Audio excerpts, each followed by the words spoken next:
Hello, everybody. Cosmic Louise Eddington, Cosmic Owl with Cosmic Owl Astrology. And this video shouldn't be too long. I just want to talk to you about Jupiter having gone direct. Now, I'm a little bit late doing it because I'm so unbelievably busy right now, which is awesome. But, I love doing these videos too. So let me get the chart up and we'll look at Jupiter because I love Jupiter. Jupiter is my ruling planet, but Jupiter is also expansion. Jupiter really is, um, he was the king of the gods. Jupiter is all about growth, expansion. He's also judge, jury, and executioner a little bit as well. But Jupiter represents how you grow, how you improve yourself, how you experience belief. And so Jupiter really is expansion, belief, grace, well, with the shadow of the fact that um, Jupiter expands everything. So, whatever's going on can be expanded. And Jupiter as a god was a little bit of a hound dog, and it can also represent lawlessness, but it's magnanimousness, it's opulence, it's optimism. Jupiter's also about philosophy and positivity. So you might guess that for being my being my guiding planet, right? But it's also about extravagance and going over the top and doing things too much.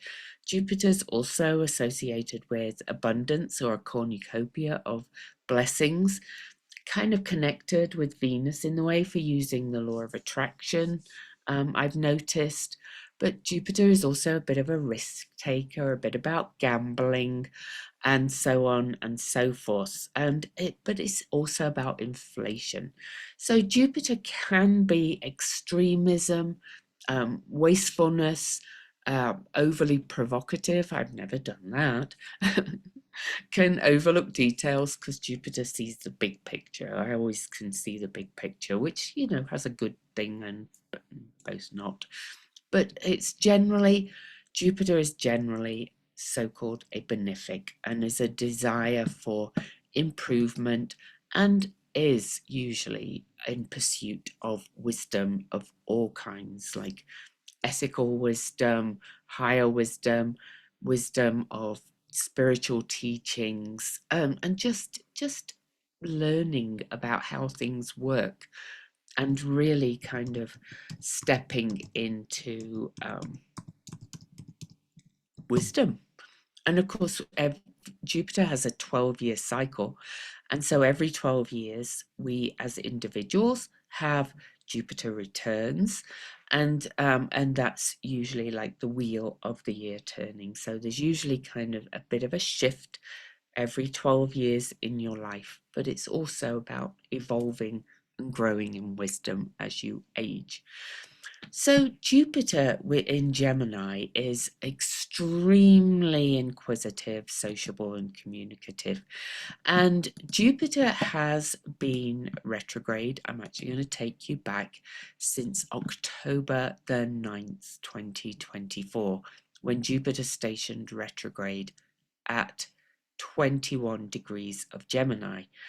So, and Jupiter went direct yesterday. So the period between October the 9th, 2024, Jupiter has traveled 10 degrees back to 11 degrees Gemini. And so Jupiter has been in the retrograde review, redo, reflect, revisit, all those kind of words, which work for not just Mercury retrogrades, but also for any retrograde. And it's that area of the chart as well that's being covered. Now, Jupiter has been in the sign of Gemini. I'm going to go a bit further back just so you get a little bit of an idea. Since May the 25th, 2024. And Jupiter spends about a year in every sign. Not exactly, of course, because, depends where the retrogrades go. But in Jupiter in Gemini really seeks grand truth and meaning, and is associated with taking in a lot of information, learning a lot. So we could take it back to Sagittarius and and take it into that higher wisdom. Jupiter is said to be in detriment in in the sign of Gemini. I don't know if I particularly love that term, but it doesn't really matter. But when Jupiter's in Gemini, um, Jupiter does have a few more obstacles to overcome. Gemini tries to be objective, curious, and multifaceted, and Jupiter wants absolute answers. So Jupiter's like trying to find the answers everywhere. Jupiter is a little bit more chaotic um, and head spinny in the sign of Gemini, which we may have noticed in this world, right? But Jupiter really is wanting to encourage your mind to grow and expand in Gemini and to learn about thought, communication, and truth. But it can feel a bit overwhelming and burned out and chaotic. And also, there's a lot being spewed out as well in Gemini, because Gemini is kind of very communicative. And so it's like, what's the truth? What's true? What to believe? What to believe? What to believe? But from the good perspective, it's endless curiosity and real opportunity to learn and develop our thought processes. So, to kind of recap, Jupiter entered the sign of Gemini May the 25th last year. So, you can look at that area of your life and think about what you've been learning, how you've been trying to filter the truth, how you've been taking in information, how you've expanded your understanding, or how you've just gone quite confused, or how you have perhaps changed where you take your information from as well and what you read. And now Jupiter has gone all the way to 21 degrees Gemini, back to 11, and stationed direct yesterday. Okay, on February the 4th at 4:44 a.m. And you can see that. So let me draw some lines. I want to talk about this station a little bit, and then I'm just going to take you through the rest of Jupiter's journey through Gemini. So Jupiter stationed direct yesterday. It's over here at 11 degrees, 16 minutes of Gemini. It's actually in an aspect of adjustment, a quincunx, with Hecate and Vesta, who are traveling together in the sign of Scorpio. And Vesta is the inner flame. She's focus, commitment, devotion. She represents what are you devoted to, who you are devoted to. And this is Hecate, which holds the torch up at the crossroads. She is the way shower, showing you the way forward. So this station direct is saying now you've taken in all this information and spent since October revisiting some of it and having minds changed and perspectives changed. Where do we go forward now? Well, Vesta and Hecate and Scorpio say everything is all about your inner empowerment. Okay, shining that torch deeply within to see what you are really focused and committed to and devoted to. And Hecate is saying that's where you'll find the answers to show you the path forward. All right. So, other aspects that this station was making was Mercury was in a lovely flowing, supportive trine aspect, which is 120 degrees in air signs. So Mercury is in Aquarius and Jupiter is in Mercury's sign of ideas. It's like it's time to move forward and plan and create a plan and see the bigger picture, connect some dots, do some mind magic, and so on and so forth. Now, Jupiter was also stationing direct in a quincunx or aspect of adjustment, again, to Centaur Pholus in Capricorn, who has been definitely taking the lid off and having a bit of a tower moment in structures that are not supporting us anymore, also supporting our institutions of all kinds. And this is making a finger of fate or God to Jupiter in Gemini. So this makes this a very powerful focal point, this point. And if you know your numerology a little bit as well, we know that 11 is a master number. It's also a gateway number, like the two ones, new beginnings, like a gateway to change to for going through. But number 11 is the number or principle of enlightenment. And so 11 is about the super intellect or genius. And I'm not going to talk about somebody who thinks he's a genius, but anyway, maybe he is, maybe we're all got him wrong. I'm speaking of Musk, but anyway, because he's trying to take over the world. But karmic master teacher is the 11. So for you personally, this is a big pointer to saying this is about the illumination, enlightenment, inspirational ideas, and intuitive ideas as well. And coming through to you through channeling, these truths come through channeling for this, perhaps poetry, art. I've seen so many calls for, with what's going on in the world, about where are the artists, where's this, we need the artists to step up now to inspire kind of all this change. This is also a catalyst number, so this is really a number of change. It's also the number of the prophet. So there's a lot going on there, and I feel really good about this station direct. So I want to give you also the symbols for the station direct, then we'll quickly move through the rest of the time in the sign of Gemini. So the symbol for Gemini 11, I'm actually going to start, well, we go up to 12 because that's the way the degrees work. So we go to Gemini 12. I'm going to start with John Sandbacher's symbols. So the Omega symbol is a transformative and sensitive one. A single tree growing many different types of fruit. And he said that this is about spiritual cleansing, endings, and rebirth. And then that means a new start, the two ones, right? And he said a single idea may be expressed in many different ways. And if we can't understand it in one context, it will come back to us in another form until we get it.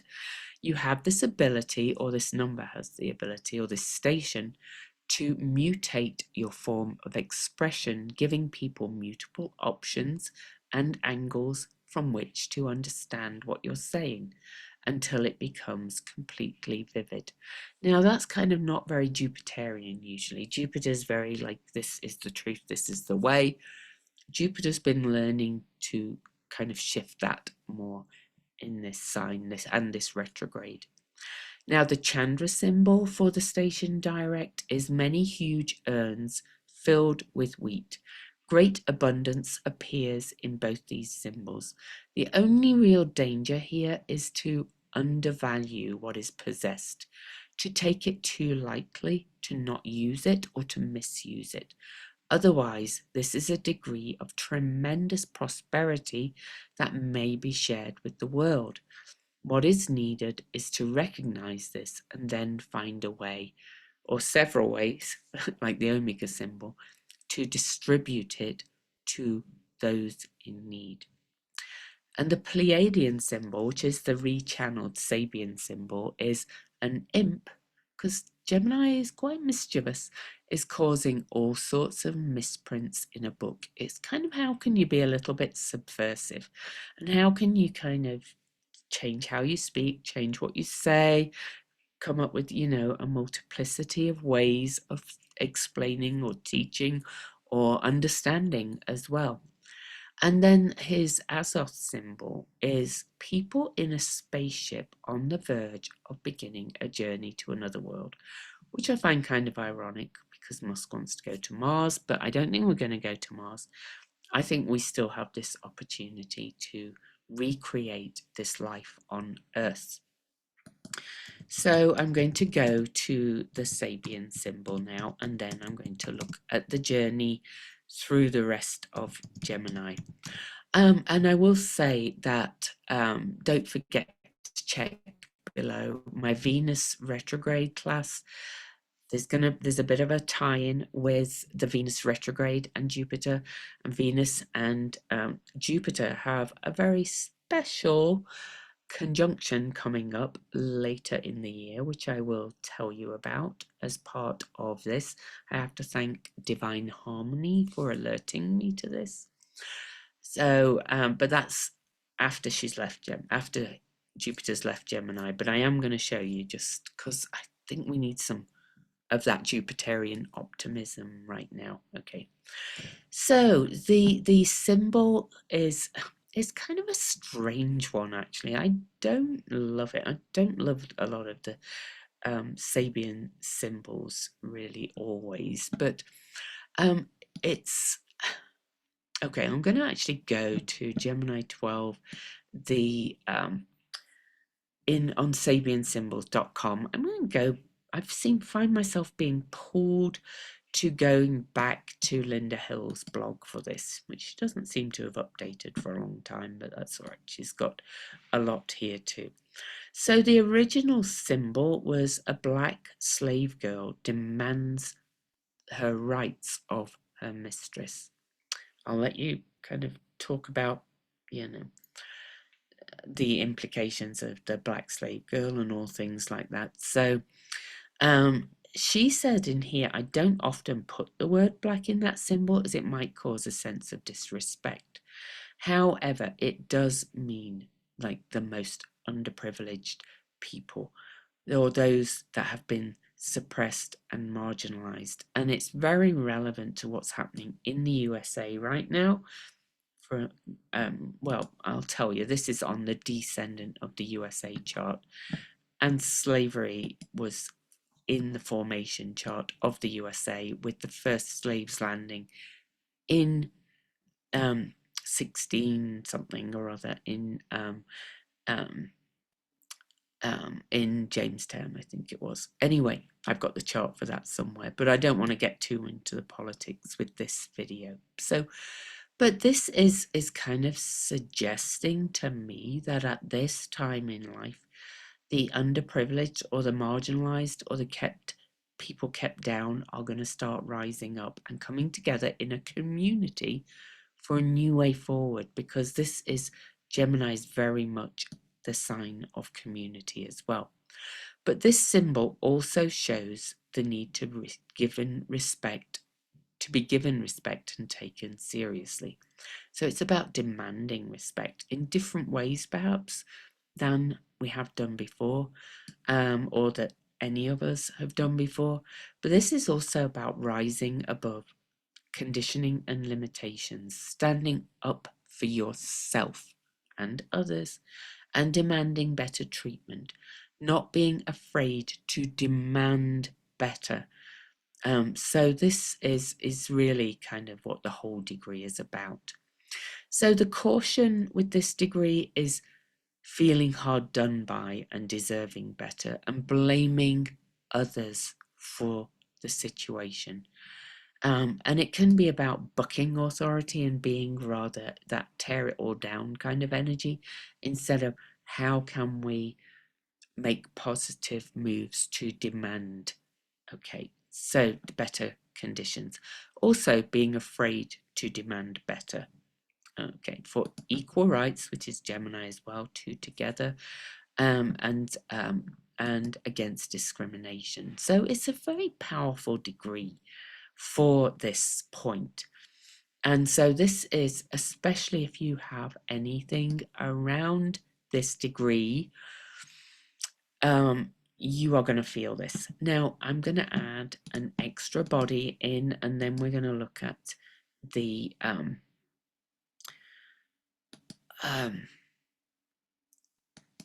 rest of the journey. So I wanted to add Uranus North Node because the planetary nodes have been speaking to me a lot right now. And Uranus North Node was conjunct the Venus star point in Gemini on June the 4th last year, while Jupiter was just entering Gemini. And this is almost exactly conjunct. And Uranus North Node is like Uranus on steroids, right? This is revolutionary change. It kind of feels like the star point brought the chaos.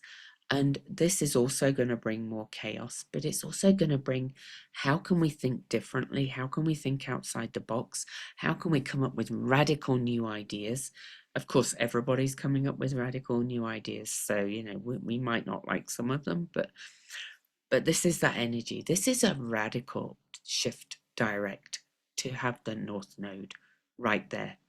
All right. So just wanted to point that out. So I'm going to whiz ahead and just show you. So Jupiter now has from now to June the 9th.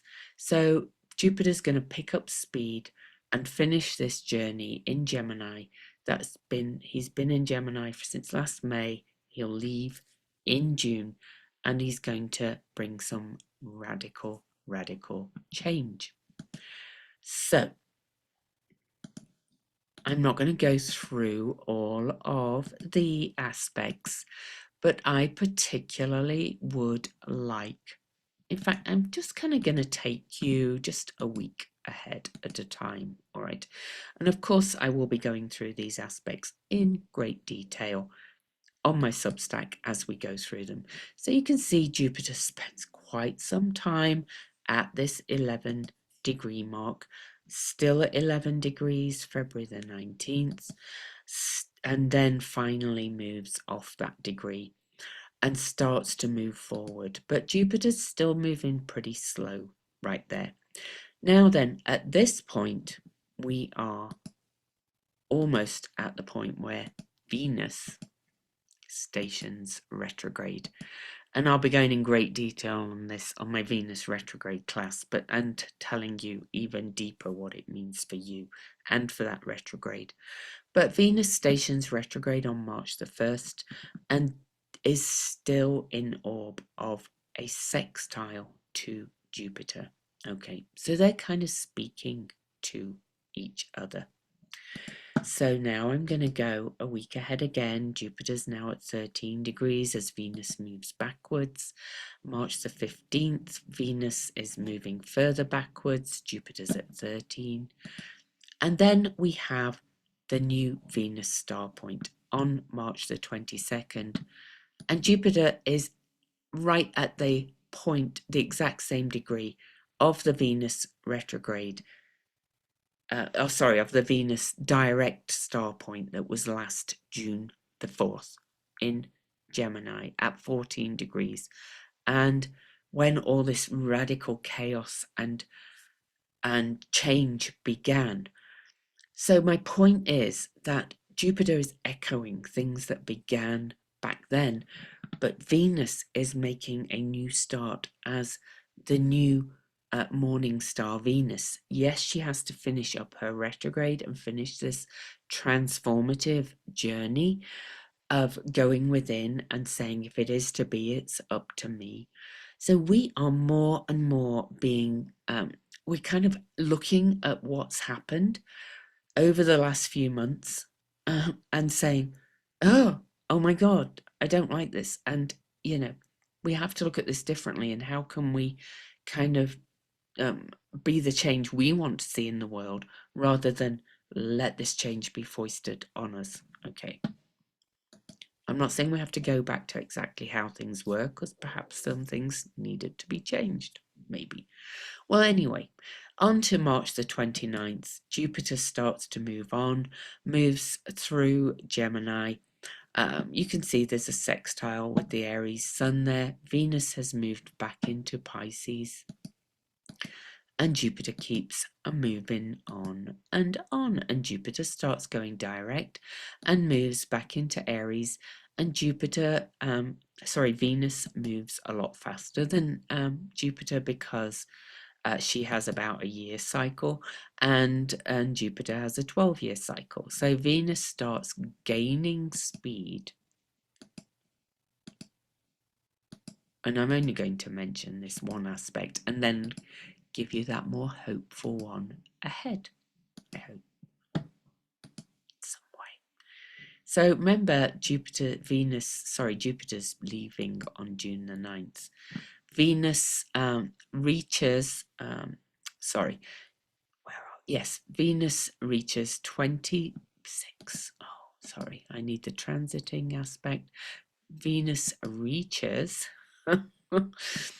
28 Aries on June the 4th, just days before Jupiter leaves the sign of Gemini, and Venus and Jupiter speak to each other, both having been retrograde, both speaking to Venus star points and big cycles of change. And here they speak to each other in an aspect of opportunity in fire and air signs, with Venus sextile to Jupiter. Mercury is almost with Jupiter at this point too. It's opposing the galactic center. Venus is in a fire trine aspect to the galactic center. This is time to really for people to step up, to really change some minds. Now, if you're in the US and worried about the election, there are some special elections coming up. I would invite you to look into those. And no matter whether you think the Democrats are perfect or not, I've never seen them more unified, to be honest. And really, they're kind of all we've got, other than if you want to run for office, go into local community, be the change in local community. But if you're anywhere, the world is changing. And, if we don't want to be just thrown around by the energies, we have to step up in all ways. And Uranus in Taurus, incidentally, at that point, is also at 28 degrees at the midpoint. And remember, Uranus North Node Uranus North Node and the Sun are at that June the 4th star point from last year on that day as well. So this is another point of change before both Venus and Jupiter leave their signs and start to move forward.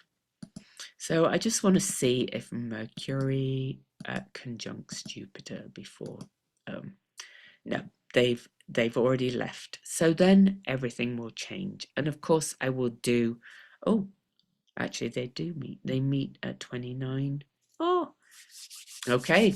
And Mercury was retrograde with Venus too. So, and these are kind of more transitional, but co-creative and beneficial planets if we choose to co-create that mind magic, co-create how we speak, how we think, what we do, the actions with Venus in Aries, how we fight for our relationships, and so on and so forth.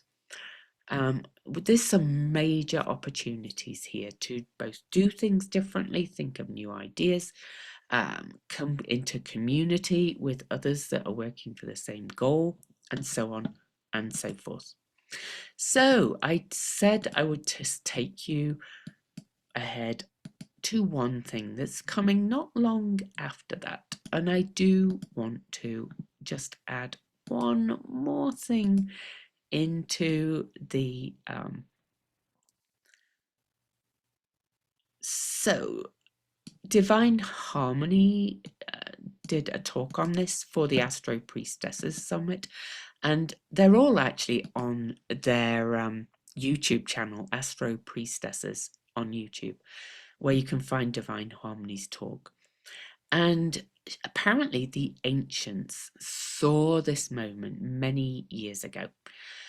Now, I'm going to draw a line, just spend a moment there, and looking at it. August the 12th, 2025. Where are we? I'm sorry, I'm just a bit lost here because I've just kind of gone. Oh. I'm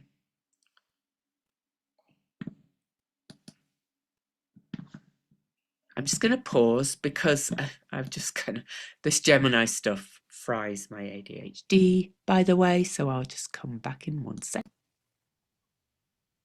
I was getting my S's mixed up for fixed stars. I was like, what? Anyway, on August the 12th of this year, Venus and Jupiter, and Jupiter is said to be exalted in the sign of Cancer, and Venus is pretty happy there too, I think. And it's also the sign of home, basis of security, family, and connection and creativity and birthing something new, are both at 14 degrees Cancer, and they are exactly conjunct Sirius. Now, Sirius is a fixed star. I would really invite you to go and look at Divine Harmony's presentation if you want to know more about it. But the Sirius is called the sun of our sun. Okay, it's one of the most beneficial stars, said to be in the energy of all the fixed stars. Fixed star is the brightest star in the sky, and also Venus is the brightest planet in the sky. It's associated in the neck of Canis Major, the constellation. It's a binary star, and just going to give you some of the things that were said about Sirius. So Ptolemy, he wrote of Sirius as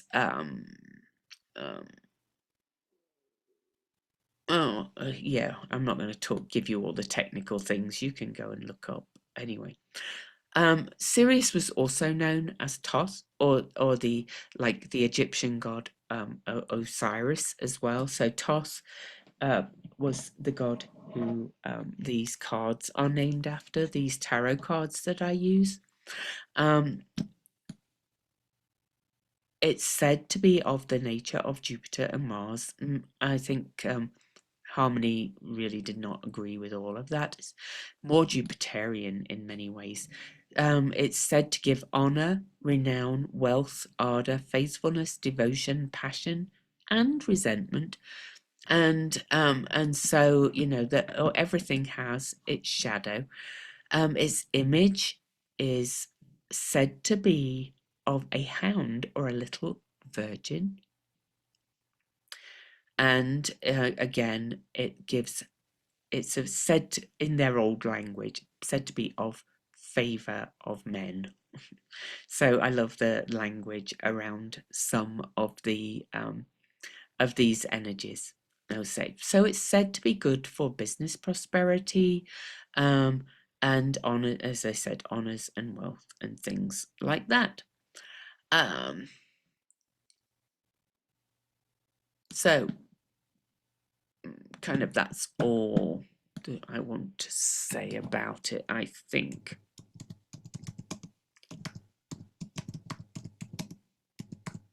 I've always had a little bit of with some of these fixed stars, because they really kind of use some archaic language. But, you know, I want to kind of give you a little bit, but it's said to be a brilliant influence. Again, you know, yes, linked with fame and beauty and worldly success, but also spiritual enlightenment. It's at 15 degrees, and that's a 1 and a 4, so it's a 5, so that's more change. But this is all kind of very new beginning-y, and this is happening almost at or right after the heliacal rise of Sirius, where it rises as morning star. Venus is morning star now, having begun at 2 degrees of Aries on March the 22nd. So she will be high in the morning sky as well with Sirius. Jupiter is always expansive no matter where it is, but this is really kind of indicating a new beginning. So obviously I'm going to look more at that as we approach it, because I've just kind of found out about this, but why did I want to mention it now? I mentioned that Jupiter stood on station direct on the descendant of the USA's main chart that most people use. There's a lot of argument about which charts, but I always think because that one has become the one that's most used, it has some relevance for sure. And the descendant is about open enemies, how we've compromised ourselves for others. I've long talked about big changes in the constitution coming and needed. And I think there will be. It's just, how's that going to work with all this going on? But I have no comment on that. But this is conjunct the sun of the USA. So the USA of the sun, no matter which chart you use, is at 13 degrees of Cancer. So I actually do really quickly want to look at that Sibley chart for you quickly. I just think, the world needs to look at what's going on a little bit there. I'm not going to make any major predictions or conclusions right now because I've got some other charts to look at.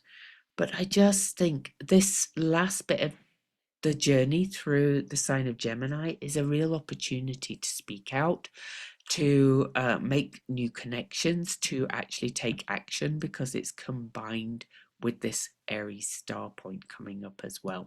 So, okay. So I always love to inspire people to work with the energies. Okay. So here you can see that this is at 14 Cancer on the sun of the US. This really indicates a rebirth or a new beginning of some kind coming at that time. I'm just going to quickly scan and see if there's anything else I really want to focus on. Well, Mercury, contracts, written contracts like constitutions and things, is about to conjunct the North Node of the USA. It's undoubted big changes coming. I like that they're the benefics, so hopefully it is for the good of the people and humanity in a big way. Again, I'm not going to really kind of give any definitive predictions because there's a lot going on here and a lot coming up, because this is foreshadowing all these major changes of outer planets as well.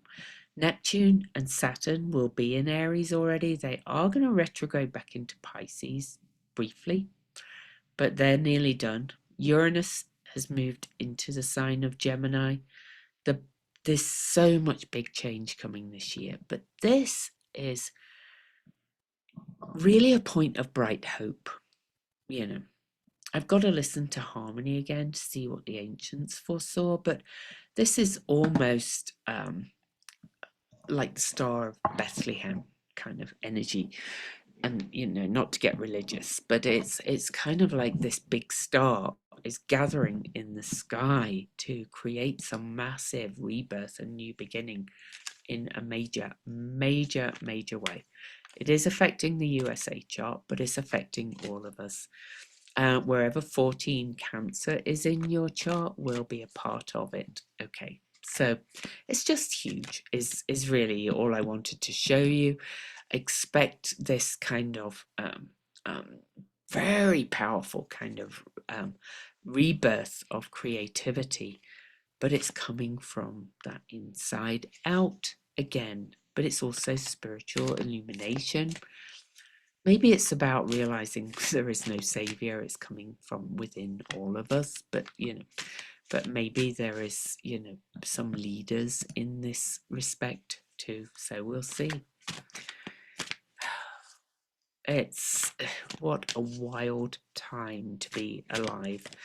But in other, kind of giving you that Jupiterian optimism. Lunar maximum standstill will be declining then as well. You know, the planets will have started to change signs.